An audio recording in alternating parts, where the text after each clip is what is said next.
does not promote or promotion any illegal activities. All content provided by this channel is meant only for educational purposes.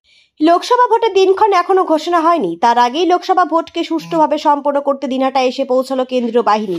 Police সূত্রে জানা গিয়েছে, আপাতত দিনহাটা এক company কেন্দ্রীয় বাহিনী এসে পৌঁছে গেছে। এদিন কেন্দ্রীয় বাহিনীর জওয়ানরা দিনহাটা শহর সংলগ্ন আটিয়াবাড়ি এলাকায় এসে পৌঁছলে দিনহাটা থানার তরফ থেকে তাদেরকে মাতালহাট ও ভেটাগুড়ি বিভিন্ন জায়গায় রুট মার্চ করানো হয়।